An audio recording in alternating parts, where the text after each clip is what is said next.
Well, we're here again, and it's November already. Halloween's over, and we're heading into the Christmas season soon. I can't believe it. We're thick in the fall here, and it's going to be winter soon. But we know that we have not kept up on the schedule with doing podcasts every single week. And we found that it's really difficult to do, right? Yeah, it is. It's hard to come up with something every week and have the time to do it. And you don't want to do it because just to do it. You want to have these things thought through and points that you want to hit on. And so we're going to move forward with going with a 2-week schedule. Yep. We just think that that's like a bi-weekly schedule. We think that that's better. It allows us more time to delve into topics and to have it more well thought out. But today we're talking about a topic that we know quite a bit about because believe me when I say this, we have talked about this topic over the dinner table at your house, at my house, I don't know how many times. Mm-hmm. And that's investing in real estate. Investing in real estate is something that I think a lot of people are interested in, right? Yeah. Like we get people from all ages, like younger people like me and kind of in their middle age and even seniors that are interested in investing in real estate. And Chatham has become such a real hot spot for that. Yeah, because it's still accessible here, right? Because of our pricing. So it's definitely an area that if you're interested in real estate investing, Chatham is an area to definitely consider. Mm-hmm. And we know that firsthand because we have quite a bit of experience. So I got all my experience because of you. So why don't you talk about your experience first and tell us how you got into it, etc. Okay. So about, 14 years ago, we were looking for some other options other than just putting our money into mutual funds, the stock market. And I started doing some research on investing in real estate.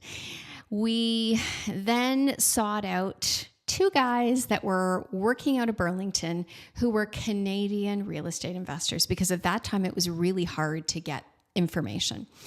And we started learning from them and actually used them to help us buy our first property, which was in Burlington, believe it or not. Quickly realized that it's best to invest where you live, and so started buying properties strictly in Chatham, and have developed over the course of those 14 years, quite a varied portfolio. And then went on to tell our kids about all of the benefits of real estate investing. And I remember when you were in the thick of doing that, like expanding your portfolio, I was away at university, so I was in Windsor at the time. And it seemed like every single time that I came home, like I'd come home for a weekend or something, and my parents would be like, "Oh, so we bought another house." I'd be like, "What?"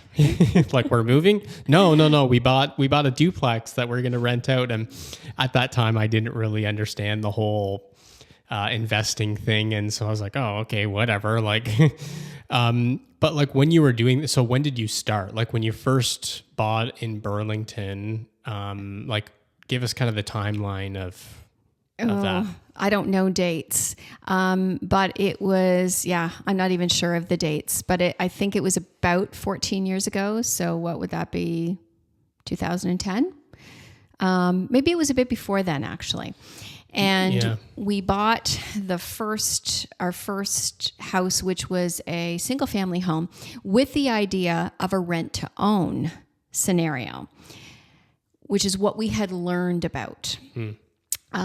So as I say, we held on to that property for about 5 years, but in the meantime started looking at investing in Chatham because it made a lot of sense to do it here.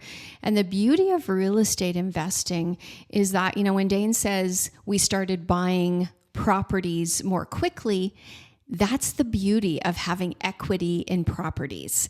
So it's not like every, year we had an extra $40,000, $50,000 to put into real estate.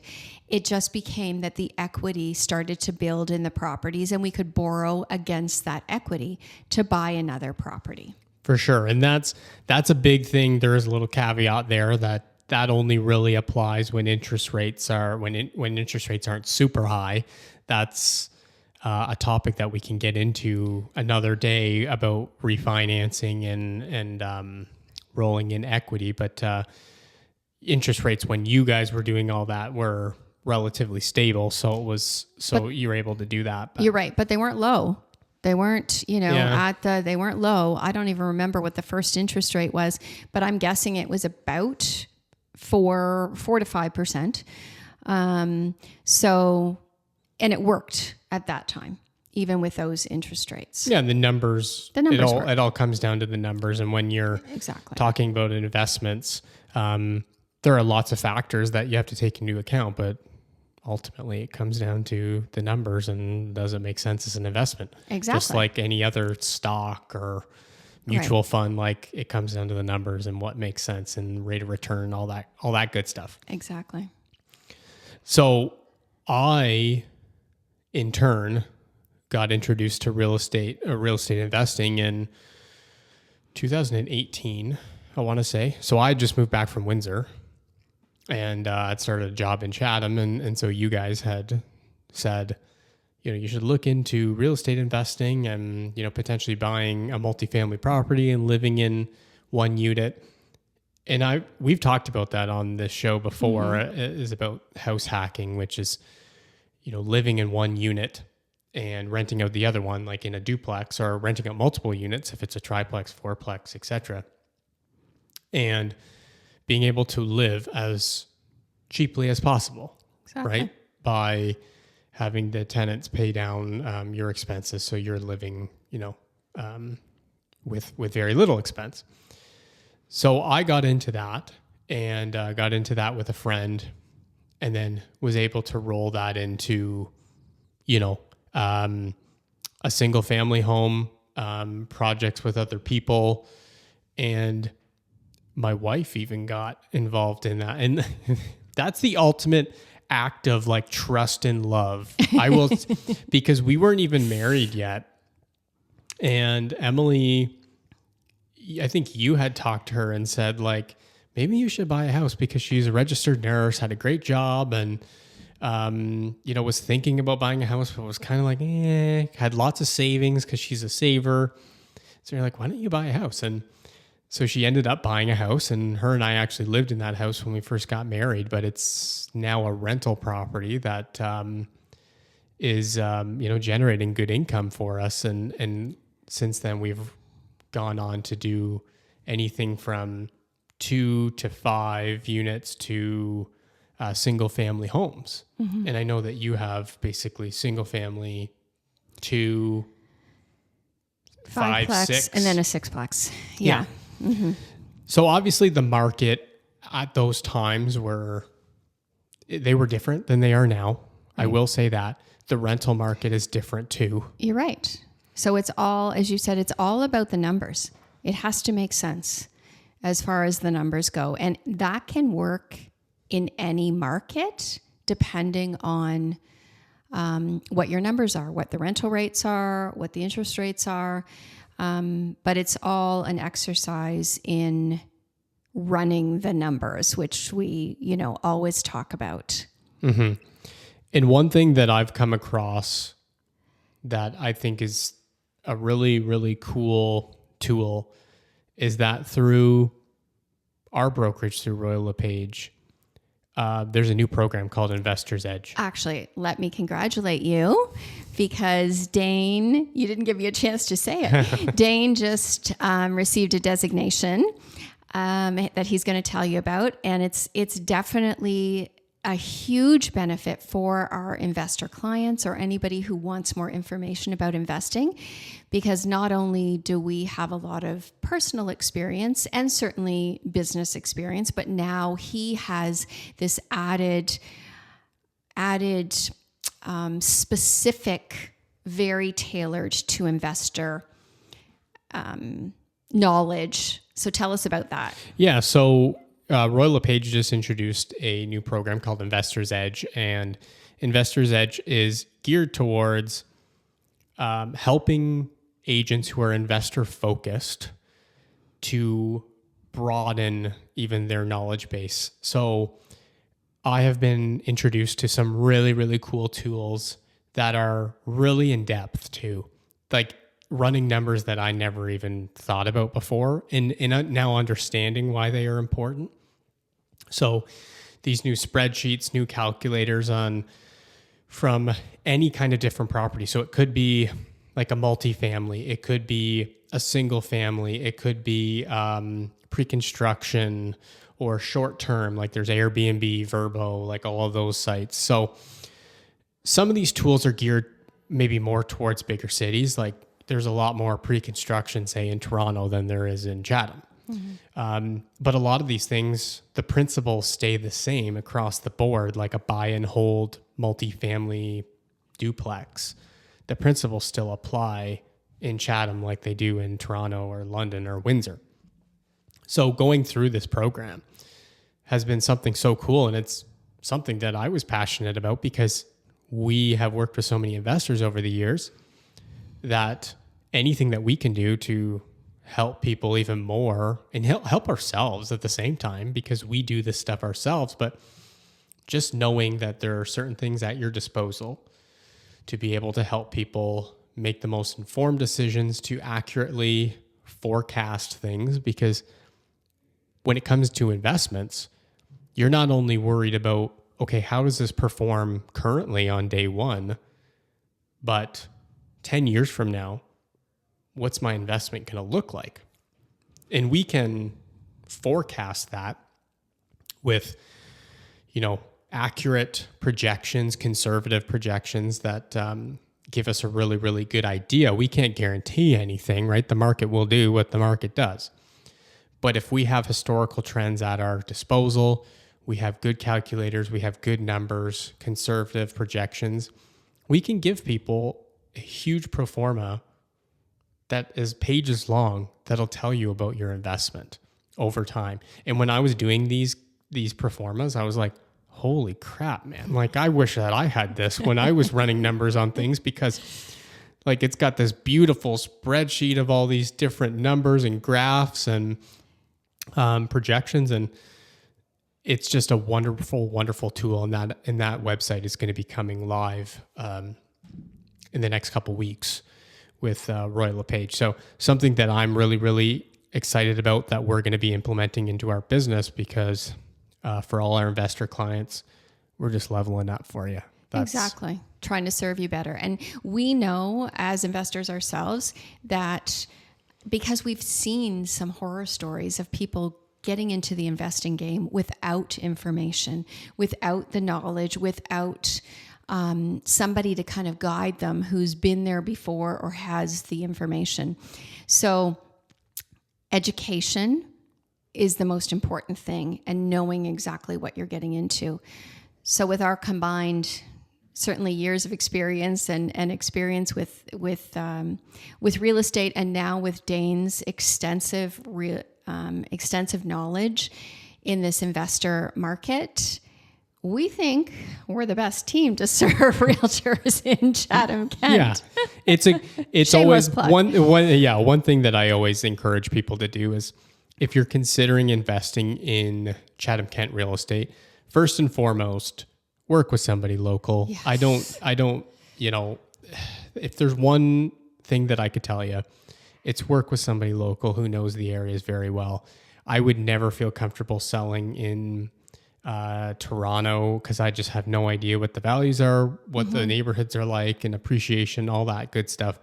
I wouldn't know those things. So talk to somebody local, but also if you could talk to somebody local and somebody who has local real estate investing experience, that can, you can tap into their knowledge and past experience and potentially learn from the mistakes that they've made, because we've made mistakes, right?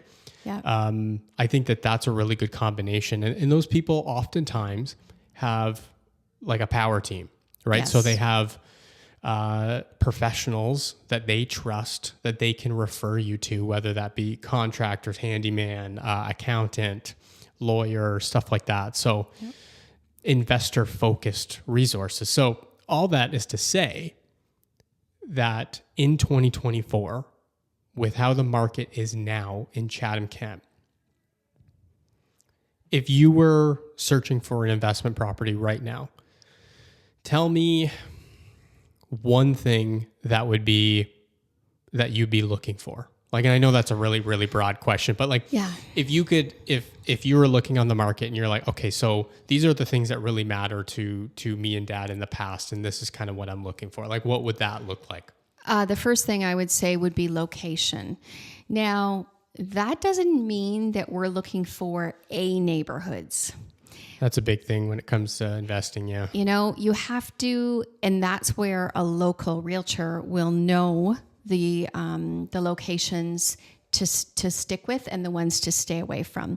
So we always look at a property, look at an area, and say to ourselves, would we live there?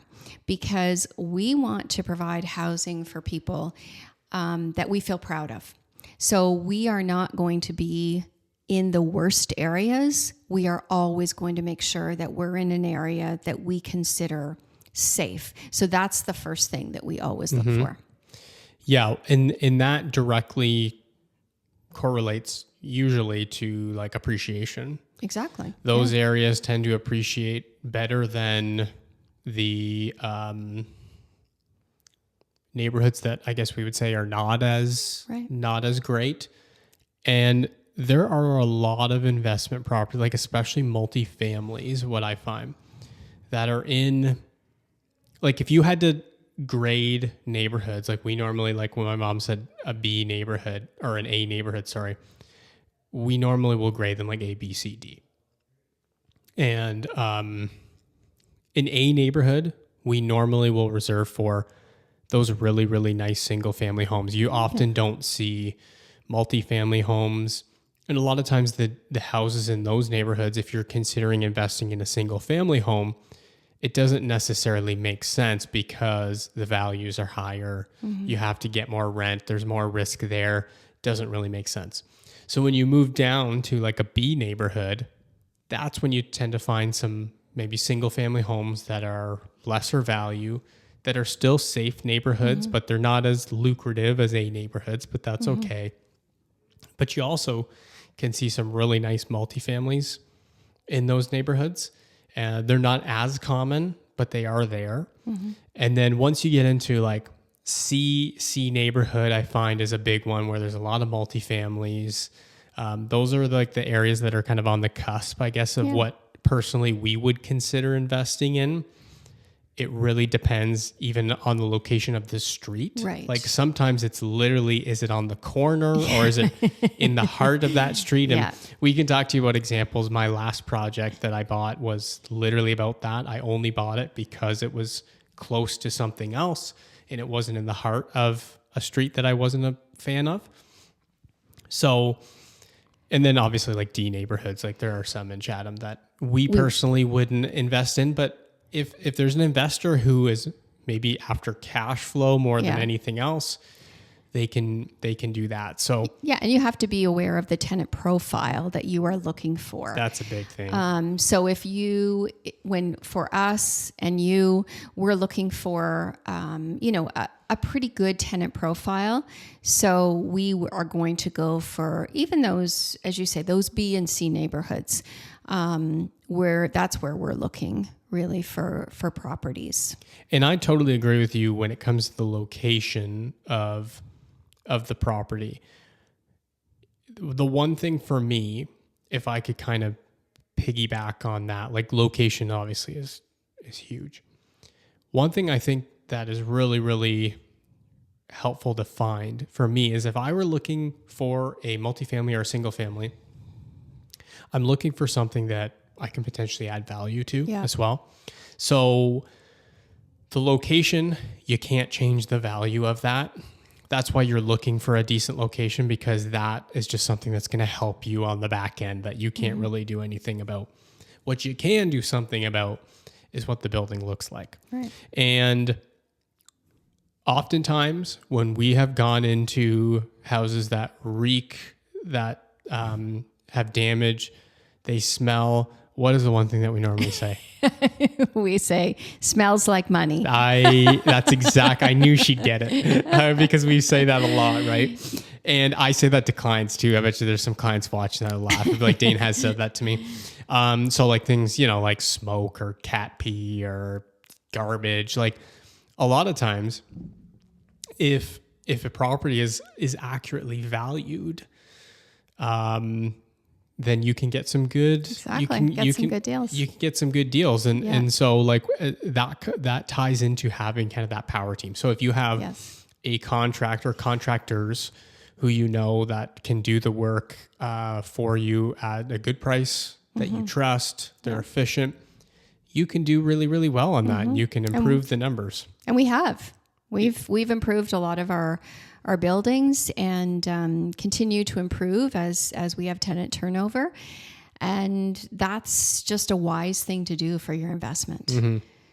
So those are I would say that the location is the thing that's going to help you on the back end with appreciation, and you hope to get appreciation long-term, because investing in real estate is a long-term game. Yes. And I've talked to many people who that's one of the mistakes they make is we're not in that COVID market anymore. You can't buy a property and then sell it a year later and make 50 grand. No. Like that was happening.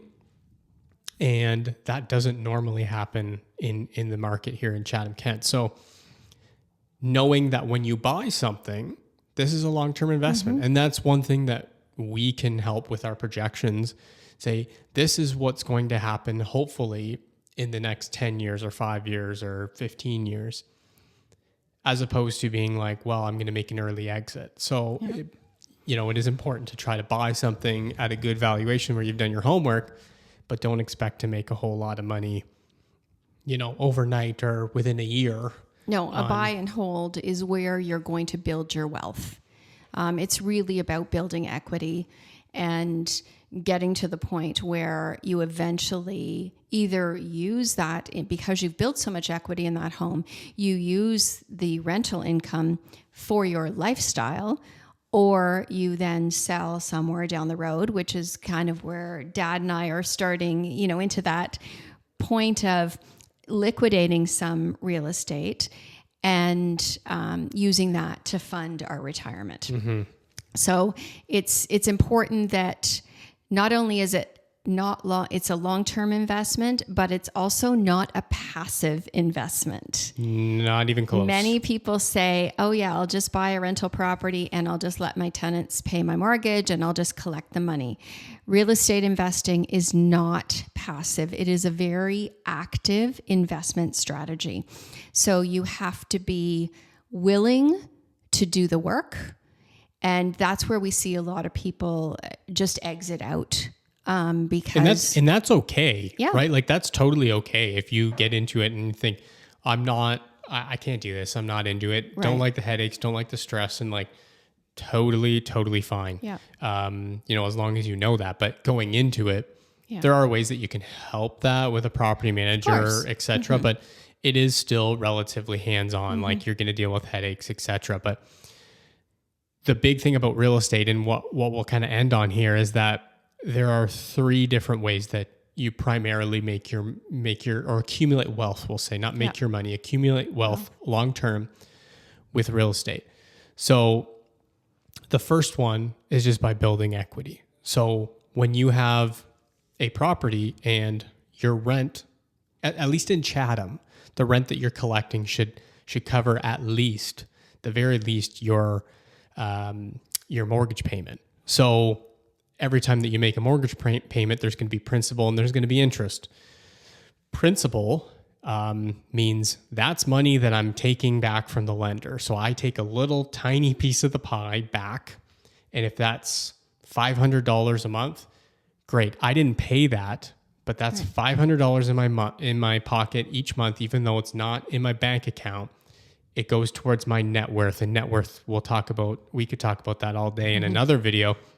and we're already getting late on this video, but we could keep going because we're passionate about we're investment junkies. And I'm thinking like we're probably going to talk about real estate investing series moving forward because there's so many things that we could talk about. But that's the one thing. And the nice thing too is that in investing, talk to your accountant, but when it comes to principal and interest, your interest is always going to be written off. It can be written off against your expenses. So that's a nice little tidbit. But the next thing, appreciation. So you can count on usually some modest appreciation, not COVID levels of appreciation, not 20%, nothing like that. But if you think about even if it's tied to inflation or 2%, you can usually forecast that over a long period of time. And then the third one, which a lot of people are after, is cash flow. And explain to us what cash flow is, how you get it, and why it's so important. So cash flow, we never buy a property that isn't cash flow positive. So that means that the rent that is coming in more than covers your expenses, all of your expenses. So whatever is left after the expenses have been paid, that is considered your cash flow. You will find that some months that cash flow has to go back into a repair or something like that. But overall, when you run the numbers, there should be something left. And that cash flow is another way that you make money. Yeah. And I mean, that's more of the in your pocket money, right? Like, because the appreciation and the equity gains are huge sometimes, but they're not something you can tangibly basically touch in your hand. You can't pay your bills with those. That's right. Like it on paper, on your net worth statement, that's great. And you're going to see some big impact there and you're going to be really happy with it. Yeah. But the cash flow is something that a lot of people are after when they're investing in real estate. They want to make the passive income, even though we talked about it's not super passive, but that passive income is a buzzword that we're hearing a lot. And that cash flow is coming into your bank account and it can help fund things. Like I know that from monthly cash flow, for me, myself personally, I pay a lot of bills from that. Of course. And that is really, really cool to see after you've, been in the trenches for a while to get properties that make sense and to start making some money on them. It's really, really cool. So those are the three ways that you make money in real estate investing, I should say. And those are the three principles that normally we just kind of preach to people. So if you had sign us off. I usually sign us off on this. So we haven't been here for a while, but I'm going to get my mom to sign off today. Okay. So what I will tell you is that when my husband and I, Chris and I, started investing in real estate, we started, as Dane said, we started talking about it with our kids. We feel it is the greatest way to build wealth. And we think we've done a really good job instilling that in our kids because we have encouraged our kids, all three of our children, to invest in real estate. And we all have. And they all have. So they all have properties. And luckily the spouses that came in hung around with the Appleton table long enough to understand that it totally made sense. They're big fans too. So they're all big fans of it. So I guess in closing, we believe so strongly in real estate investing as a vehicle for building wealth. And we love to share our knowledge and our experience because we know that other people can do this too. This is not something special to us. Anybody can do this with some guidance and with the right information. And we know that we can provide that for people. Totally agree. Nothing more than I can add. Other than, I think we're going to keep talking about real estate investing. So if you're interested in real estate investing, leave us a comment. Let us know what you'd like us to chat about. If you have any questions, we'd love to talk about them on the show and really get some feedback from people. But other than that, hope you enjoyed the show. So good to be back doing it, and we'll catch you on the next one.